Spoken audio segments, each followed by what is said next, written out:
Welcome to English Harbor, where history speaks and English comes alive. Today, we uncover the chilling story of Adolf Hitler, a man whose rise plunged the world into war and terror, not to glorify, but to understand and learn. Adolf Hitler's story is one of the most notorious and deeply studied in modern history. It is a tale of ambition, ideology, destruction, and consequences that shaped the course of the 20th century. To understand his life is not to admire it, but to learn from it. His journey from a troubled child to the architect of World War II and the Holocaust is a dark chapter of humanity, a warning of how power, when guided by hatred and obsession, can lead to catastrophe. Adolf Hitler was born on April 20th, 1889, in Braunau am Inn, a small town in Austria-Hungary, now Austria. His father, Alois Hitler, was a stern and authoritarian customs official. His mother, Clara, was gentle and loving, and Adolf adored her deeply. His early life was marked by conflict with his father, who insisted Adolf follow a stable career in the civil service. But young Adolf had other dreams. He wanted to become an artist. In school, Hitler was an average student at best. He did well in subjects he liked, particularly drawing, but often clashed with teachers and resented discipline. When his father died in 1903, Adolf was just 14. His mother, who had always supported his dreams, allowed him to pursue art.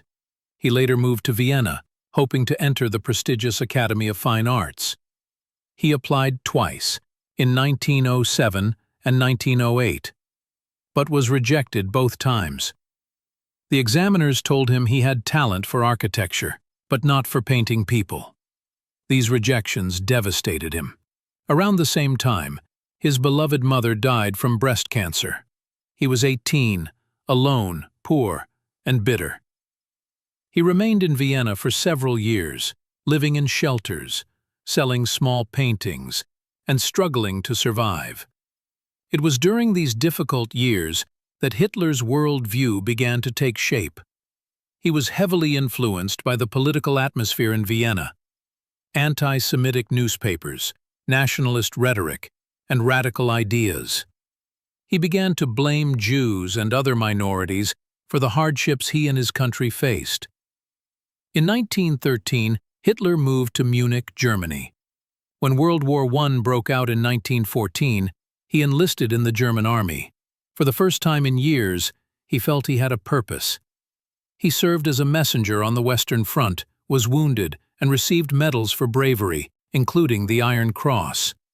But despite his devotion, he never rose above the rank of corporal. When Germany lost the war in 1918, Hitler, like many Germans, felt shocked and betrayed. He believed the country had been stabbed. Germany after World War I was in turmoil. The Treaty of Versailles forced the country to accept full responsibility for the war, pay heavy reparations, and give up territory. The economy collapsed, inflation soared, and people were angry and desperate. Hitler, still in the army, was sent to spy on a small political group called the German Workers' Party. But he soon joined them, attracted by their nationalist and anti-Semitic ideas. He quickly rose through the ranks, using his powerful speeches and fiery passion to gain followers. By 1920, the group had changed its name to the National Socialist German Workers' Party, better known as the Nazi Party. Hitler's ability to speak to crowds made him a star in the party. He promised to restore Germany's greatness, punish those responsible for its suffering, and create a pure and strong German race. In 1923, he and his followers attempted a coup in Munich, known as the Beer Hall Putsch. It failed, and Hitler was arrested and sentenced to 5 years in prison. He served only 9 months. But during that time, he wrote the first volume of Mein Kampf, My Struggle, his political manifesto. In it, he outlined his ideas: the superiority of the Aryan race, hatred of Jews, and the need for living space, or Lebensraum, in Eastern Europe. After his release, Hitler focused on gaining power legally. Over the next decade, the Nazi Party grew, especially during the Great Depression, when millions of Germans lost their jobs and faith in the democratic system. Hitler blamed Jews, communists, and foreign powers for Germany's problems, and promised to fix everything. He used fear, propaganda, and grand promises to win support. In 1933, he was appointed Chancellor of Germany. That same year, the Reichstag building, the parliament, caught fire. Hitler blamed communists and used the incident to push through the Reichstag fire decree, suspending civil liberties. Soon after, he passed the Enabling Act, which gave him dictatorial powers. Within months, Hitler dismantled democracy, banned other political parties, and turned Germany into a one-party state. He began to reshape society based on Nazi ideology. Books were burned, artists silenced, and opponents arrested or killed.